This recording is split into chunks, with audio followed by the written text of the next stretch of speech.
नहीं तो मैंने होंडा के जितने भी स्कूटर देखे हैं उनको मैंने लोगों को देखा है, वो उनका पूरा जो लाइफ स्पैन है 15 साल वो यूज़ करते हैं। अदर मैन्युफैक्चरर के साथ मैंने ऐसा केस नहीं देखा है। Maybe I am wrong. मेरे सामने हीरो ज़ूम 110 कॉम्बैट एडिशन है ये, और इसको चला रहे हैं, इसका रिव्यू करते हैं और बताते हैं कि मेरे टेस्ट में इसने मेरे साथ कैसा परफॉर्म करा, क्या एक्सपीरियंस रहे हैं मेरे इसके साथ।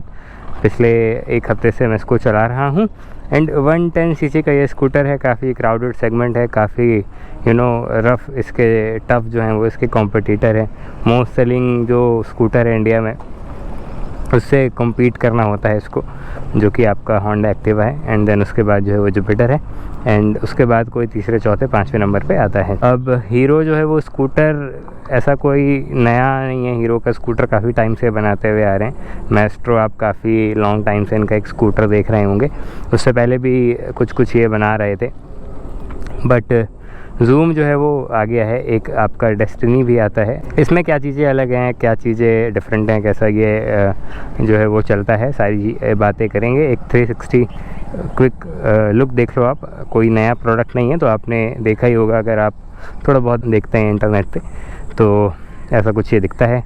काफ़ी शार्प डिज़ाइन है, काफ़ी मॉडर्न डिज़ाइन है। कई बार को आप शायद धोखा खा जाएंगे, आपको लगेगा कि इलेक्ट्रिक स्कूटर है, क्योंकि उसी तरीके की इसकी बनावट है। ये पेट्रोल स्कूटर, प्योर पेट्रोल है, कोई एक्स्ट्रा कुछ भी नहीं है इसमें। फ्रंट में आपको एलईडी हेडलैम्प्स मिल जाते हैं। अच्छा इनका जो है वो रिस्पांस है। डीआरएल अभी जल रहे हैं, अगर आपको नहीं दिख रहा हो क्योंकि दिन का टाइम है। और यहाँ पे अगर आप देखें लेफ़्ट में और राइट में, तो एक कॉर्नरिंग लैम्प है, काफ़ी अच्छा परफॉर्म करते हैं ये। जब आप टर्न लेंगे, हल्का सा भी लीन होता है स्कूटर, वैसे ये जो है ऑन हो जाते हैं, तो आपको एक्स्ट्रा विजिबिलिटी देते हैं कॉर्नर्स में। इसके अलावा यहाँ पे आपको ट्विन प्रोजेक्टर दिख रहे होंगे, जो कि लेंस बेस्ड एलईडीज़ हैं।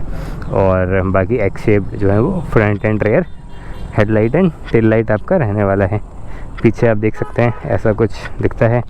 जो इंडिकेटर है पीछे का वो आपका जो है वो हैलोजन रहने वाला है। इनफैक्ट जो फ्रंट का भी है वो भी आपका जो है वो बल्ब ही रहने वाला है। हैंडल बार पे जो है ये लगा हुआ है, ऐसा कुछ हल्का एक वाइज़र लगा हुआ है। व्हील्स वगैरह जो हैं वो वही सेम सेटअप है। आगे आपका जो है वो 12 इंचेस है, एंड रियर भी जो है वो आपका 12 इंचेस है। यूजुअली आपने जैसे एक्टिवा वगैरह आप चला रहे हैं, देखा होगा आपने, उसमें पीछे 10 इंचेस का जो है वो व्हील आता है, एंड इसमें आपका 12 है। Front end rear both. आगे 90 सेक्शन है एंड पीछे आपका 100 सेक्शन है। थोड़ा वाइड टायर है फ्रंट के कंपैरिजन में, तो एक एक्स्ट्रा ग्रिप आपको ऑफर करता है। कॉर्नर अगर आप करते हैं इससे, तो ऐसा नहीं लगता है कि एकदम आउट हो जाएगा ये लाइन से। एंड एग्जॉस्ट देख सकते हैं आप, काफ़ी चंकी सा है। मतलब ओवरऑल एस्थेटिक अच्छे लगे मुझे स्कूटर के। एक मॉडर्न स्कूटर जो है वो लगता है ये हर एक एंगल से। अगर आप कम एज के हैं, ज़्यादा एज के हैं, किसी भी एज के हैं, तो आपको ये ऑड नहीं लगेगा। थोड़ा न्यू यूथ को टारगेट करते हुए मुझे लगता है हीरो ने इसको डिज़ाइन करा है। बाकी सीट वगैरह भी आप देख सकते हैं, ये सिंगल सीट है, फ्लैट सीट है ऑलमोस्ट। ग्रैब करने के लिए आप कहेंगे, ग्रैब रेल नहीं है पीछे पकड़ने के लिए, तो इंटीग्रेटेड ग्रैब रेल है। ग्रैब रेल है यहाँ पे, अगर आपको दिख रहा हो तो यहाँ पे मतलब आपकी फिंगर्स यहाँ पे ऐसे फंस जाएंगी, और ऐसा कुछ डिज़ाइन है। ये काफ़ी अच्छा है, ये स्टडी है और ये मेटल है। बॉडी सही जो है वो अलाइंड है। प्लास्टिक मेटल, तो कंप्लीट बॉडी प्लास्टिक है एक्सेप्ट आपका फ्रंट मड गार्ड। सांस क्यों फूल रही है, गर्मी में यही होता है। बाकी एक बार जल्दी से मैं आपको अंडर सीट स्टोरेज दिखा देता हूँ। यहाँ से ही ये जो है ये खुलता है, यहाँ से नहीं दे रखा है हीरो वालों ने, और ऐसा कुछ रहने वाला है। अब आते हैं मुद्दे की बात पे, प्रैक्टिकलिटी की बात पे। वैसे तो ये बहुत प्रैक्टिकल स्कूटर लगा मुझे। इससे पहले मैं 2 स्कूटर और टेस्ट कर चुका हूँ, एक्सेस 125 एंड आपका TVS का iQube। ये जो है ये एक लौता स्कूटर है मुझे लगता है अभी जितने भी स्कूटर आ रहे हैं, correct me if I am wrong mistaken, जिसमें अंडर सीट जो है वो फ्यूल कैप है। ये देख रहे हैं आप, देख रहे हैं आप ये। वरना जितने भी आजकल स्कूटर आते हैं सब में जो है वो एक्सटर्नल फ्यूल लिड आ गई है, जो कि आपकी यहाँ पे या पीछे कहीं पोजीशनड होती है। इसमें अभी भी आपको सीट खोल के तेल डालना पड़ेगा, जो कि थोड़ा सा मेरे लिए ऐसा वाला हो जाएगा पॉइंट कि अगर कोई कस्टमर देख रहा हो तो उसको एक बिग नो वाला पॉइंट मिल जाएगा। बाकी स्टोरेज कितना है आपको दिख ही रहा होगा। मेरा एक बैग है जो बैकपैक होता है, उसको मैंने डाल रखा है। फुल फेस हेलमेट नहीं आता है इसमें, अगर कोई लोकल वैसा फुल फेस है तो शायद आ जाए, बट जो आप एक अच्छा कंपनी का कोई फुल फेस हेलमेट डालेंगे वो नहीं आएगा। एक बार को लगता है आ जाएगा, बट फंसता है, बंद नहीं होता है। एंड हाफ फेस तो आप कोई भी डाल लीजिए, आ जाएगा। फ़िलहाल मैंने अपना बैग डाला हुआ है। यहाँ पे एक लाइट है, रात के टाइम पे हेल्प करती है काफ़ी। तो वही मैं बता रहा था कि प्रैक्टिकल है ये स्कूटर। मोस्टली जो चीज़ें हैं वो हैं इसमें, बस ये चीज़ जो है वो हीरो वालों ने पता नहीं कैसे सीट के अंदर दे दी, ऐसे कुछ ये बंद हो जाता है। हाँ, प्रैक्टिकल में इसलिए कह रहा था, यहाँ पे आप देखेंगे आपको 2 पॉकेट मिल जाते हैं। तो ये अगर आप काफ़ी फ्रीक्वेंटली कुछ सामान लेकर आते हैं घर के लिए, या छोटा मोटा आइटम आपको लाना होता है ऑफिस से आते वक्त, या आप पानी की बॉटल ही रख सकते हैं, तो यहाँ पे इजीली आ जाती हैं वो। और कपड़ा रख रखा है मैंने, कुछ भी रख सकते हैं आप। तो ये मुझे अच्छा एक पॉइंट लगा। फिर अगेन थोड़ा बहुत एक अगर पॉइंट देखा जाए तो वो ये है कि हीरो वाले पता नहीं क्यों USB पोर्ट यहाँ दे दिए यार। यहाँ कहीं देना था, यहाँ दे देते, यहाँ कहीं आसपास दे देते, एक अच्छा एक हो जाता है ओवरऑल, बट पता नहीं यहाँ क्यों दे दिया है। अब लगा तो लोगे आप, लेकिन आपको ऐसे बैठना पड़ेगा, जैसे मैं बैठ के लगा रहा हूँ ना, या तो आपको यहाँ से ऐसे ऐसे करना पड़ेगा, तो आपको थोड़ा सा जो है वो इनकन्वीनियंस होगा। लेकिन यहाँ कहीं देते तो ज़्यादा सही रहता है, क्योंकि यूजुअली आप यहीं आपके हाथ के रीच पे रहता है। एर्गोनॉमिक्स है वो यहाँ पे आउट हो जाते हैं इसको लेकर। बाकी ओवरऑल जो स्विचेस वगैरह हैं वो आप देख सकते हैं किस तरीके से हैं। ये जो i3 है ये आपका स्टार्ट स्टॉप सिस्टम है, जो कि आइडल पे अगर आप छोड़ देंगे तो बंद हो जाता है। बाकी इधर स्टार्टर है, कोई इंजन किल स्विच नहीं है। इधर आपका यूजुअली जो सेटअप होता है, horn, indicator and high beam, low beam, वो सारी चीज़ें हैं। डिजिटल इंस्ट्रूमेंट क्लस्टर है जो कि आपका ब्लूटूथ इनेबल्ड है। जल्दी से मैं दिखा देता हूँ। ये इसमें जो है वो आप फ़ोन कनेक्ट करेंगे तो आपको SMS अलर्ट, कोई भी नोटिफिकेशन वगैरह आती है तो पता चल जाएगा। बाकी फ्यूल इधर दिखाता है, 2 यहाँ पे बटन है, ट्रिप दिखा रहा है, ओडोमीटर, और आपका एवरेज दिखाएगा जब ये चलेगी तो फ्यूल एफिशिएंसी। बाकी सारी चीज़ें जो हैं वो डिजिटली रहने वाली हैं। मिरर्स वगैरह का साइज़ भी जो है वो डिसेंट है। यहाँ पे कॉम्बैट एडिशन लिखा हुआ है, अगर आप रेगुलर जूम खरीदेंगे उसमें ये नहीं होगा। ये कलर जो है ये स्पेशली कॉम्बैट एडिशन में ही आता है। तो अगर आप नॉर्मल कोई सॉलिड कलर लेंगे तो ये फिर ऐसा नहीं दिखेगा, वो फिर अलग तरीके से आएगा। एंड फ्रंट में डिस्क ब्रेक है। डिस्क ब्रेक भी जो है वो 130 मिलीमीटर का रोटर आता है, पीछे भी 130 है, बट वो ड्रम है।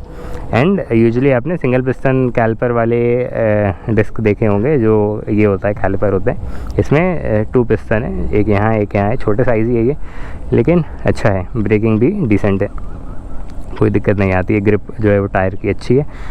And I think that's it. अब चलाते हैं। एक हुक यहाँ पे भी, अगर मैंने आपको नहीं बताया हो, ये रहा। तो आपको कुछ सामान वगैरह यहाँ पे भी लटकाना है तो आप लटका सकते हैं।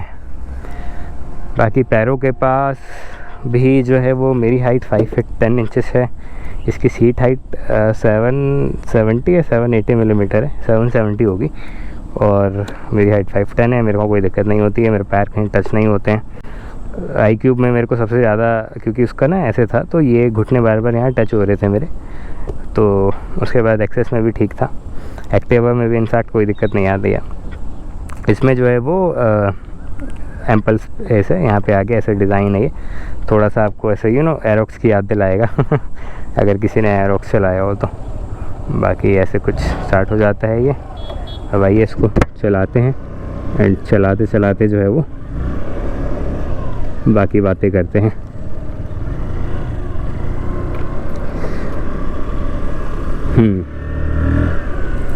तो देखिए 8 bhp और 8.7 न्यूटन मीटर टॉर्क ये बनाता है। और एफिशिएंसी की बात करें तो अराउंड 52-55 kmpl ये आपको दे देगा रियल लाइफ में, अगर आप इसको अच्छे से चलाएंगे मिक्स कंडीशन में। अब ऑल द टाइम हाईवे पे रनिंग है आपकी 70, 60, 70 ऐसे चलानी है तो शायद ज़्यादा भी दे दे। ओहो, क्या हो गया? What's going here? लग रहा है किसी ने टेस्टिंग करते करते, क्योंकि सारे यहाँ टेस्टिंग ही करने आते हैं अपनी गाड़ियाँ यहाँ टेस्ट ड्राइव वाले।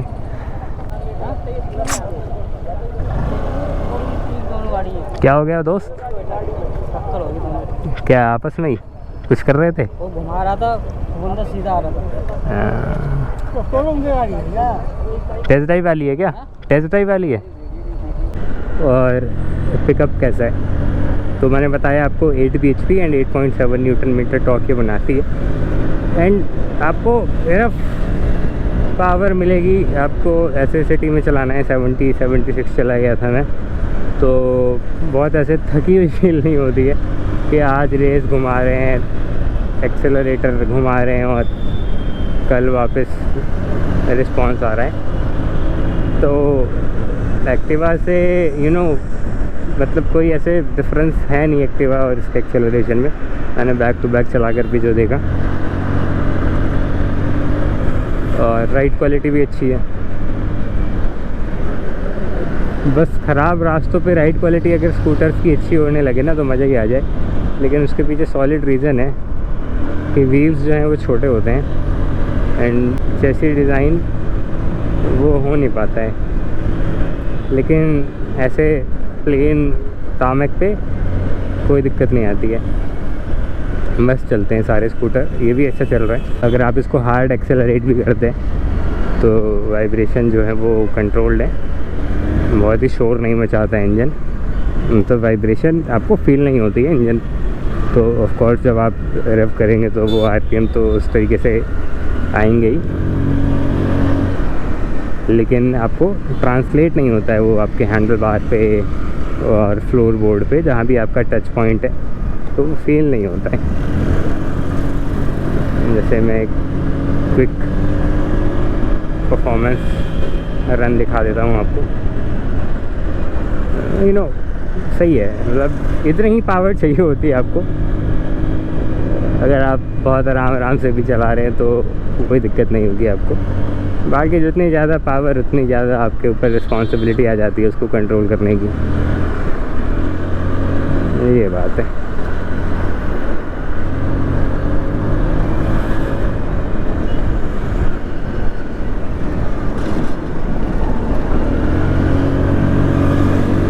सही है, बढ़िया है।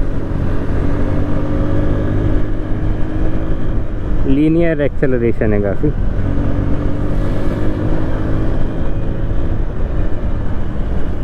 लाइट है, तो अगर आपकी फैमिली में लेडीज़ चलाने वाली हैं, वुमेंस हैं, गर्ल्स हैं, तो उनको दिक्कत नहीं होगा। सीट हाइट भी कम रखी गई है, तो पैरों की जो रीच ज़मीन पे वो इजीली आ जाएगी और 5 फीट के आसपास के लोगों को भी तकलीफ़ नहीं होगी इसको चलाने में। 2 लोगों के बैठने के लिए सफिशिएंट जगह है। बस पीछे क्योंकि कोई सपोर्ट नहीं है, तो अगर आपकी फैमिली में थोड़े बुज़ुर्ग लोग ज़्यादा हैं जो बैठते हैं पीछे या चलते हैं साथ में, तो मैं भी उनको थोड़ा डर लग सकता है, क्योंकि वो कुछ पीछे पकड़ने के लिए ढूंढते हैं। पकड़ने के लिए इसमें है, लेकिन उस तरीके से नहीं जिस तरीके से उनको चाहिए होता है।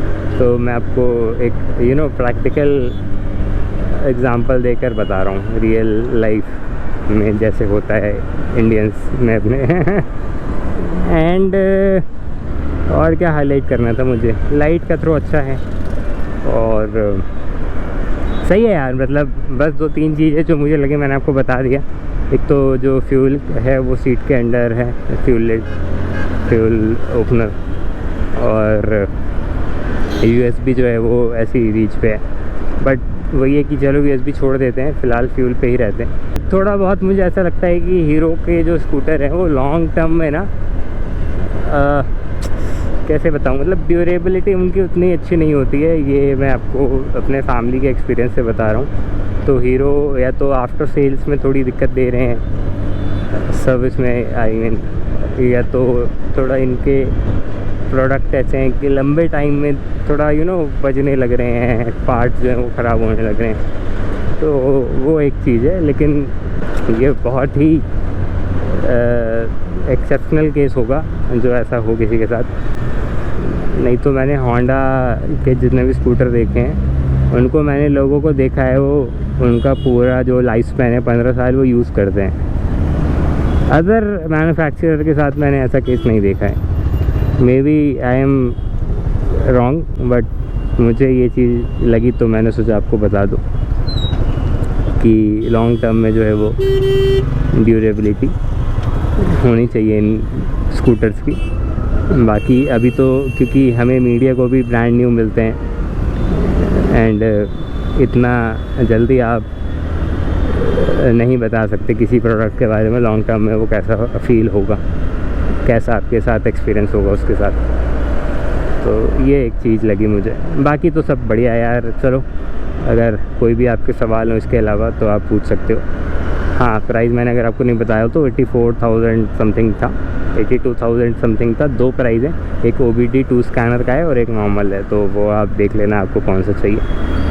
बाकी तो यही है इस वीडियो में। एंड सब्सक्राइब कर दीजिएगा अगर पहली बार आए थे, लाइक कर दीजिएगा अगर कुछ भी अच्छा लगा हो, आपके काम का हो। अगर आप ये स्कूटर सोच रहे थे ख़रीदने का और मैंने कुछ भी हेल्प कर दी हो आपको इसको ख़रीदने में और नहीं कर पाया हूँ तो आई एम रियली सॉरी। आप पूछ लेना अगर कोई आपके ऐसे सवाल हों जो इस वीडियो में ना हो।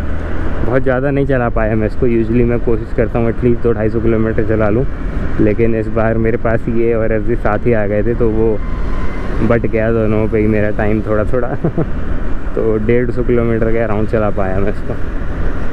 खैर, शुक्रिया यहाँ तक अगर देख लिया है तो। एंड सब्सक्राइब कर दीजिएगा, लास्ट टाइम रिमाइंड करा रहा हूँ।